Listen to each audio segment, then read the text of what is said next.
الرحمن الرحیم خیر الناس من انفعهم للناس، بہترین انسان وہ ہے جو سب سے زیادہ لوگوں کو فائدہ پہنچائے۔ عزیز طلبہ، ابھی آپ کے سامنے ایک حدیث بیان کی گئی ہے جس میں اللہ کے رسول آپ صلی اللہ علیہ وسلم فرماتے ہیں کہ سب سے اچھا وہ ہے جو تم میں سے دوسروں کو زیادہ سے زیادہ فائدہ پہنچائے۔ اب دیکھیں، یہ چھوٹی سی حدیث ہے، 2-4 اس کے الفاظ ہیں، لیکن کتنی میننگ فل ہے، کتنی اہم ہے۔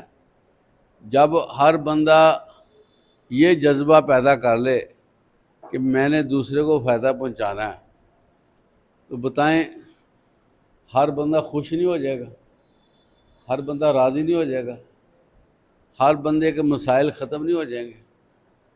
دنیا میں انسان کیوں روتا ہے، کیوں پریشان ہوتا ہے کہ اس کو پوچھنے والا کوئی نہیں ہے، اس کے بارے میں غور کرنے والا کوئی نہیں ہے، اس کو فائدہ پہنچانے والا کوئی نہیں ہے۔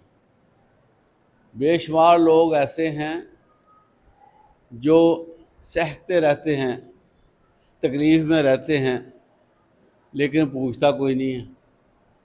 اور جو تیز ہوتے ہیں اور جن کو ضرورت نہیں ہوتی، وہ واویلا کر لیتے ہیں، شور مچا لیتے ہیں، لوگوں کی ہمدردیاں لے لیتے ہیں۔ تو صحابہ کرام کا عزیز طلبہ یہ وتیرہ تھا کہ وہ خود دوڑتے تھے، ڈھونڈتے تھے کہ ایسا بندہ جس کو کسی چیز کی ضرورت ہم پہنچائیں، اور ایک دوسرے سے سبقت لینے کی کوشش کرتے تھے۔ آپ صلی اللہ علیہ وسلم جب دنیا میں موجود تھے، حضرت ابوبکر صدیق رضی اللہ عنہ ایک بڑھیا عورت کے پاس روزانہ جاتے۔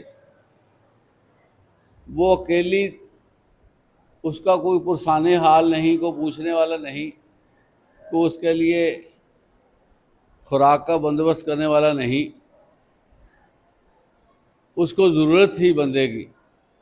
تو یہی جو بات حضرت ابوبکر صدیق رضی اللہ عنہ نے کی، وہاں جاتے، گھر کی صفائی ستھرائی، اس کے لیے پانی کا اہتمام، دوسری چیزوں کی سیٹنگ وغیرہ، پورا گھر کا ماحول بنا کے وہ واپس آ جاتے۔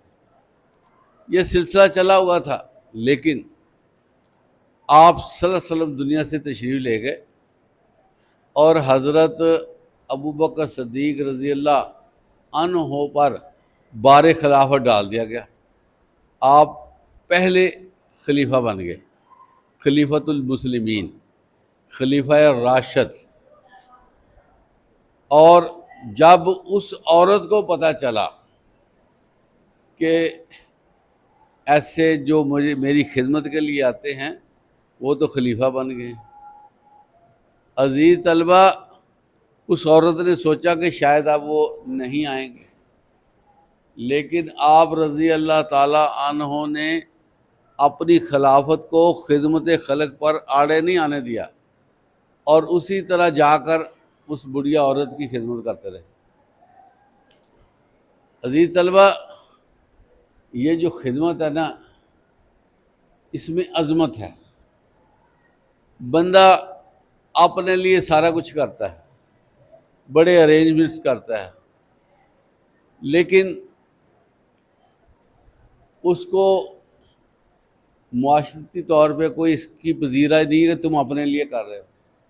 لیکن جو ہی کوئی بندہ کسی کے لیے کرتا ہے نا، اپنا پیٹ کاٹ کے دوسرے کو دینے کی کوشش کرتا ہے، وہ پھر نہ دنیا میں کامیابی پاتا ہے، آخرت بھی اس کا ریکارڈ بنتا ہے۔ اور یہ دعا کی جاتی ہے نا، تم 1000 سال جیو۔ کوئی بندہ 1000 سال جی سکتا ہے؟ جیتے ہیں۔ کیسے جیتے ہیں؟ کہ جب وہ دنیا میں اچھے کام کر کے جاتا ہے نا لوگوں کو خوش کر کے، تو لوگ اس کو یاد رکھتے ہیں. ایک نسل ختم ہوگی، دوسری نسل اس کو یاد رکھتی ہے، یارو بڑا اچھا بندہ تھا، ہمارے باپ بتاتے تھے وہ بڑی خدمت کرتا تھا. وہ نسل ختم ہوگی، تیسری نسل بھی کہتی ہے یار اس کے بارے میں سنو. اس کی مثال میں آپ کو دیتا ہوں. عرب کے علاقے میں ایک حاتم طائی ہوئے ہیں. وہ فیاضی، رحم دلی، ہمدردی میں بہت آگے تھے، لوگوں کی ضروریات کا بڑا خیال رکھتے تھے. اس وقت جب وہ موجود تھے اپنے علاقے میں بڑے مشہور تھے. بعد میں لوگ جو ہے نا اس کو یاد رکھنے لگ گئے کہ تم تو ایسے کام کر رہے جیسے حاتم طائی کر رہا ہو. اب ہم لوگ ہیں، اس چیز کو 15 صدیاں ہو گئی ہیں، تو میں بھی آپ کو حاتم طائی کی مثال دے رہا ہوں کہ حاتم طائی جو ہے لوگوں کی خدمت میں رہتا تھا. تو جو بندہ لوگوں کی بیٹرمنٹ کے لیے کام کرتا ہے نا، اس کے لیے لوگ دعائیں بھی کرتے ہیں، اس کو یاد رکھتے. ایک بادشاہ گزرا ہے اس ملک کا، بر صغیر پاک و ہند کا، اس کا نام تھا شیر شاہ سوری. اس نے دہلی سے لے کر آگے پشاور تک اس نے ایک سڑک بنائی، اور جب بھی ملک کی ترقی کی بات ہوگی شیر شاہ سوری کا نام آئے گا کہ اس نے یہ سڑک بنا کر دی. کتنے سال، صدیاں ہوگی. اس لیے عزیز طلبہ، جو بندہ کسی کے ساتھ صلہ رحمی کرتا ہے نا، اللہ تعالیٰ اس کو زندہ رکھتا ہے. اور سب سے بڑی نیکی کون سی ہے پتہ آپ کو؟